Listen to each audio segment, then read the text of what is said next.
pourquoi ce silence de Tebboune sur le conflit des USA et l'Iran? Tebboune d'abord il est silencieux parce qu'il a peur. Tebboune qui montrait ses muscles en 2022 et en 2021. Où tu es Tebboune quand en 2022 tu avais accueilli le Hamas à Alger. Ce Tebboune-là a disparu depuis l'arrivée de Donald Trump. Tebboune a peur. Tebboune il a vu comment le président du Venezuela, Nicolas Maduro, qu'il appelait frère, qu'il appelait mon frère, il a vu comment il a été capturé par les Américains au pyjama avec sa femme. Il voit maintenant comment les Américains sont en train les Israéliens peuvent éliminer tous les leaders d'un grand pays aussi bien armé et aussi puissant que l'Iran en une journée. Tebboune il a peur. C'est tout. Tebboune il a peur, il faut dire les choses telles qu'elles sont. Tebboune et Shangri-La, ils ont peur des Américains. Ils n'ont même pas dénoncé une agression américaine contre l'Iran. Et les Américains le font savoir à Tebboune. Les États-Unis d'Amérique, c'est pas le Maroc, c'est pas les Émirats, c'est pas la France d'Emmanuel Macron. Donald Trump, c'est un gros calibre. C'est pour dire que pour Donald Trump, Tebboune ne vaut rien. Et Tebboune ne peut pas protester. Il peut rien dire contre les États-Unis d'Amérique. On va pas se mentir. Et puis, franchement, si vous étiez à la place des dirigeants algériens, vous n'auriez eu pas peur? Quand vous voyez ce que Maduro lui est arrivé, quand vous voyez ce que Ali Khamenei lui est arrivé, quand vous voyez ce que tous les dirigeants iraniens qui ont été éliminés le premier jour, la première heure de la guerre, ils ont été éliminés avec une facilité déconcertante. Alors sur TikTok, Bémin, pourquoi ce silence de Tebboune sur le conflit des USA et l'Iran? Tebboune d'abord il est silencieux parce qu'il a peur. Tebboune il est silencieux parce qu'il a peur. Tebboune qui montrait ses muscles en 2022 et en 2021. Winrak et Tebboune quand tu envoyais les militaires algériens lors d'un défilé militaire pour célébrer lors d'une fête nationale pour leur demander de crier Raza Raza. Où tu étais à Tebboune? Où tu es à Tebboune quand en 2022 tu avais accueilli le Hamas à Alger? Une délégation du Hamas a été accueillie à 2 reprises en 2022 à Alger pour les réconcilier avec l'autorité palestinienne. Où sont les slogans? Qu'en est-il? Que restait-il des slogans de Abdelmajid Tebboune quand il disait lors de la campagne présidentielle pour le 2e mandat qu'il était prêt à envoyer l'armée algérienne à Gaza si l'Égypte le permettait pour construire des hôpitaux? Oui, ce Tebboune-là a disparu depuis l'arrivée de Donald Trump. Tebboune a peur. Tebboune il a vu comment le président du Venezuela, Nicolas Maduro, qu'il appelait frère, qu'il appelait mon frère, il a vu comment il a été capturé par les Américains au pyjama avec sa femme, comment il a été sorti de son lit en pyjama avec sa femme, et comment il a été extradé vers les États-Unis d'Amérique lors d'une opération spéciale. Il a eu peur. Il voit maintenant comment les Américains sont en train les Israéliens peuvent éliminer tous les leaders d'un grand pays aussi bien armé et aussi puissant que l'Iran en une journée. Tebboune il a peur. C'est tout. Tebboune il a peur, il faut dire les choses telles qu'elles sont. Tebboune et Shangri-La, ils ont peur des Américains. C'est ça pourquoi ils n'ont pas de parole. Ils n'ont même pas dénoncé une agression américaine contre l'Iran. L'Iran est un pays avec lequel Tebboune avait entretenu de bonnes relations. Il a accueilli des dirigeants iraniens à Alger lors d'un forum des pays exportateurs de gaz. Il a envoyé son chef de la diplomatie, Ahmed Attaf, à Téhéran. Tebboune a voulu se rapprocher des Iraniens, a voulu maintenir ce statut où l'Algérie est l'un des rares pays interlocuteurs privilégiés, respectés par l'Iran dans le monde arabe. Aujourd'hui, Tebboune, pas un mot pour condamner l'agression israélienne contre le Liban. Pas un mot pour condamner l'agression israélienne contre l'Iran. Pas un mot, pas un commentaire concernant l'arrestation et le kidnapping, l'enlèvement du président du Venezuela. Parce que Tebboune, il a peur. Il a peur, faut dire la vérité. Khaïfin. Et les Américains le font savoir à Tebboune. Ils font savoir que Donald Trump, et en fait, voilà, les Américains, c'est pas les opposants algériens, c'est pas les activistes du Hirak. Les États-Unis d'Amérique, c'est pas le Maroc, c'est pas les Émirats, c'est pas la France d'Emmanuel Macron. Donald Trump, c'est un gros calibre. Donald Trump, c'est un adversaire coriace. Donald Trump, il leur inspire la peur. Donald Trump ne rigole pas avec les sanctions commerciales, avec les droits de douane, avec le langage musclé, avec la menace, avec les interventions militaires, avec sa puissance militaire, avec sa puissance de frappe. Il leur fait peur. Clairement, je rappelle, aujourd'hui nous avons vu, l'Algérie, elle a accueilli aujourd'hui le nouveau chargé d'affaires de l'ambassade américaine à Alger. Les Américains n'ont pas nommé un ambassadeur. C'est inédit dans les relations algéro-américaines. L'Algérie n'a pas l'ambassadrice des États-Unis d'Amérique, Elisabeth Morobin, qui est partie au début du mois Au début du mois de février 2026, elle a été remplacée par un chargé d'affaires. Pas un chargé d'affaires. Un chargé d'affaires, ça veut dire un secrétaire. Un simple secrétaire ou un secrétaire un peu plus, avec un rang plus prestigieux de l'ambassade. Il n'y a même pas un ambassadeur. Et là, ils ont dépêché quelqu'un qui a déjà été un grand critique du régime algérien durant les années 2000. Au début des années 2000, il a déjà travaillé à Alger. Marc Shapiro. Il est arrivé aujourd'hui. Les Américains n'ont même pas n'ont même pas respecté Abdelmajid Tebboune, ne le considèrent même pas comme un interlocuteur fiable, puisqu'ils n'ont même pas nommé un ambassadeur pour lui parler. Donald Trump, il n'a même pas désigné un ambassadeur qui le représente personnellement auprès du président algérien. Il s'est contenté de nommer un chargé d'affaires. C'est pour dire que pour Donald Trump, Tebboune ne vaut rien. Et Tebboune ne peut pas protester. Il peut rien dire contre les États-Unis d'Amérique. Parce que Tebboune, Tebboune fait les rapports de force, il recule. Quand quelqu'un lui tape, quand quelqu'un, Tebboune est un homme viril. Mais quand il a en face de lui quelqu'un de plus viril que lui, de plus engagé que lui, de plus fort que lui, de plus agressif que lui, il recule.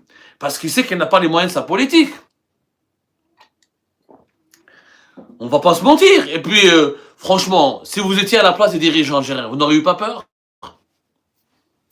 Quand vous voyez ce que Maduro lui est arrivé, quand vous voyez ce que Ali Khamenei lui est arrivé, quand vous voyez ce que tous les dirigeants iraniens qui ont été éliminés le premier jour, la première heure de la guerre, ils ont été éliminés avec une facilité déconcertante. À la place des dirigeants algériens, vous n'auriez pas peur? Vous n'auriez pas peur? Vous ne seriez pas victime d'une certaine panique? Bien sûr qu'ils ont peur. Mais maintenant, il y a la peur. La force et le courage, comme disait Napoléon, le grand Napoléon, il disait, le courage, ce n'est pas d'avoir peur, mais c'est de dépasser, de maîtriser sa peur. Les dirigeants algériens auraient pu maîtriser leur peur pour traiter les États-Unis d'Amérique avec égard et respect, mais pour aussi demander aux États-Unis d'Amérique de traiter l'Algérie avec intérêt et considération. Mais ils ne sont pas capables d'avoir un rapport de force ou d'avoir une relation équitable, une relation de parler de façon claire, nette et précise à la grande puissance américaine.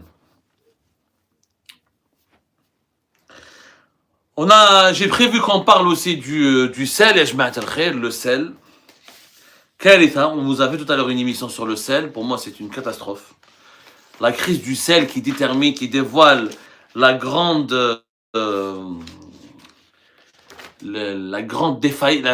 défaillance et la faillite de la gestion de l'économie algérienne. Est-ce qu'il y a d'autres questions en attendant? Excusez-moi l'équipe, j'ai encore un problème de lumière.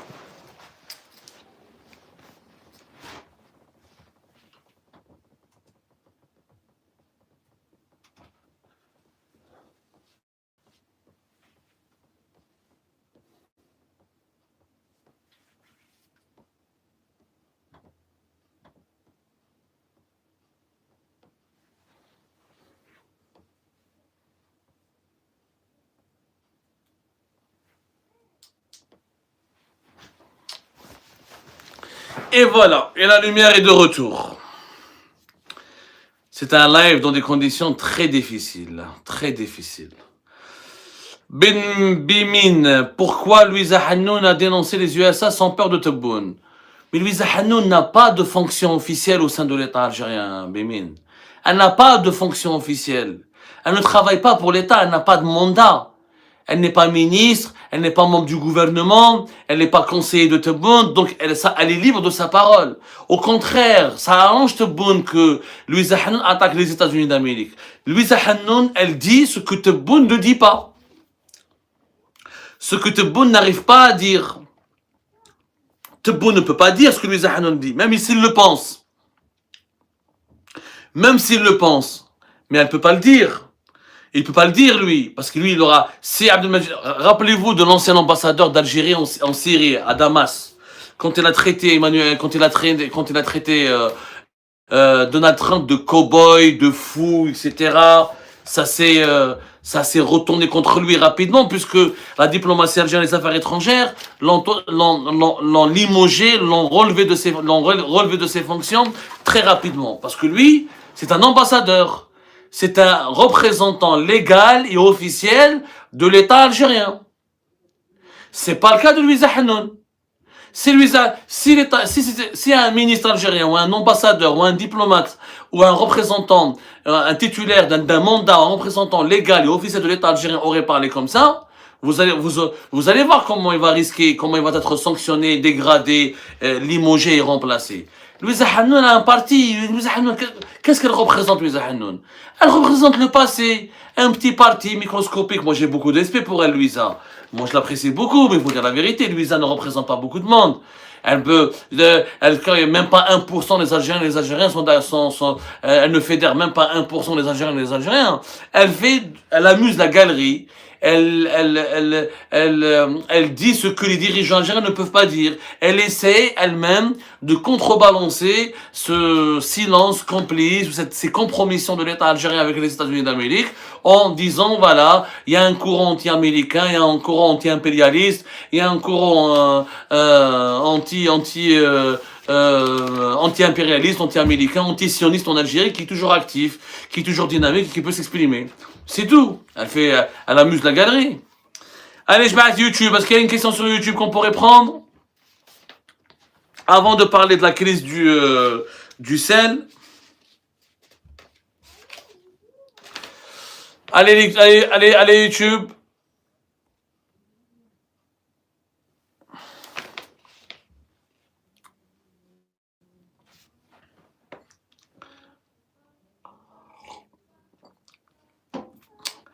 Merci d'être là ce soir. Merci de partager massivement ce live. Merci de nous aider, Ajma'at al-Khair, à faire évoluer notre communauté, à la faire grandir.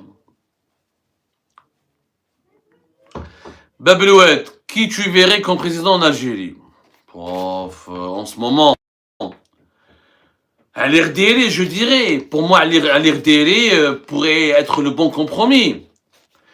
Franchement, militaire, il connaît l'armée, brillant militaire, très bien formé, bien diplômé, considéré comme honnête, pas corrompu, intègre, instruit, fortement instruit, il maîtrise les langues étrangères, comme c'est quelqu'un qui est issu de l'institution militaire, il pourrait facilement assurer l'harmonie entre le rapport entre le civil et le militaire, un rapport qui est toujours complexe en Algérie, qui est toujours compliqué, et le rapport et la dualité civile et militaire a toujours constitué un problème grave dans notre pays. Elle était à la source de l'instabilité de notre pays pendant des décennies.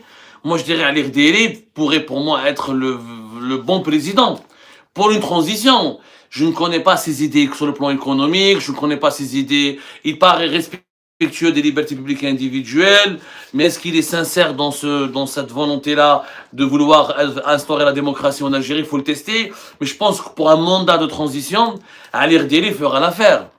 Il fera l'affaire, il a la discipline et la rigueur du militaire, il a la crédibilité, la légitimité de quelqu'un qui a servi son pays, qui s'est sacrifié pour son pays, pendant ces longues années de service au sein de l'institution, au profit de l'institution militaire. Il a fait de la prison de 2019 jusqu'à pratiquement 2025 pour ses idées, pour ses idéaux, pour son combat pour le changement politique en Algérie. Donc il a la légitimité nécessaire.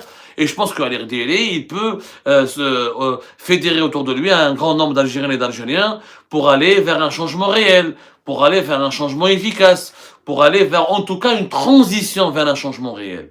Peut-être c'est pas lui qui va apporter le changement réel, mais peut-être une transition. Il peut permettre à l'Algérie de retrouver son seuil de liberté publique et individuelle qui a été perdu, de retrouver, de reconstruire une société civile, de remettre l'Algérie sur les rails, de la réconcilier avec le libéralisme économique et de faire des réformes économiques et politiques importantes, de réhabiliter la liberté d'expression. Et par la suite, après un mandat de Ali Rdély, on pourrait avoir un président jeune. En fait, en Algérie, on a besoin d'un président jeune. La génération, les anciens, on a besoin d'un président âgé de moins de 50 ans en Algérie. L'Algérie, elle ne va jamais se développer si on n'a pas un président dans le futur qui est âgé de moins de 50 ans. Pourquoi? Parce que quelqu'un qui travaille, il faut que quelqu'un qui soit un travailleur, rigoureux, qui puisse travailler 12 heures, 15 heures, il faut qu'il soit en bonne santé. Classe, l'Algérie, elle exige beaucoup. Les problèmes en Algérie sont très nombreux. C'est un vaste pays. C'est le plus grand pays du continent africain. C'est l'un des pays les plus complexes, avec une mosaïque de cultures et d'identités régionales, avec beaucoup de défis auxquels sont exposés sa sécurité nationale et sa stabilité, avec une nécessité de faire des transformations structurelles pour pouvoir survivre et s'adapter aux nouvelles mutations mondiales. Donc il nous faut un jeune qui comprend le monde aujourd'hui, qui parle le langage du monde d'aujourd'hui, qui peut travailler beaucoup, qui peut travailler beaucoup, qui peut apporter du sang neuf, qui peut apporter de la fraîcheur, qui peut développer une vision, qui peut développer un projet de société. C'est ça la vérité. Il nous faut un président jeune. Mais à lire des pour moi, pour une transition, oui. Je dirais que ce serait l'idéal. Il a connu la persécution, donc j'espère qu'il a goûté à la persécution, donc il ne va pas persécuter le peuple. Il a goûté à la dictature, donc il connaît les méfaits de la dictature. Il a connu la cruauté de ce système, donc il sera peut-être motivé pour le changer, pour l'humaniser, pour le remplacer. Il pourrait passer le flambeau par la suite à quelqu'un de plus jeune, de plus frais, qui peut continuer. Et oui, des années en prison. Nelson Mandela, il a passé presque toute sa vie en prison, ça n'a pas empêché d'être un bon président. La prison peut être même une expérience qui va donner de la maturité, de l'épaisseur à une personnalité, à un personnage. Et ben voilà les amis, c'est la fin de cette vidéo. Je vous remercie comme d'habitude pour avoir suivi jusqu'à la fin. N'oubliez pas de nous laisser vos commentaires et vos réactions sur cette vidéo et de vous abonner à la chaîne si vous n'êtes pas encore abonné. Donc voilà, ça fait vraiment plaisir de voir vos commentaires et vos réactions et vos discussions sur la section des commentaires. C'est très intéressant et je vous prie toujours de garder le respect et un petit peu la bonne ambiance pour tout le monde. Donc voilà, merci beaucoup et à la prochaine dans une nouvelle vidéo. Au revoir.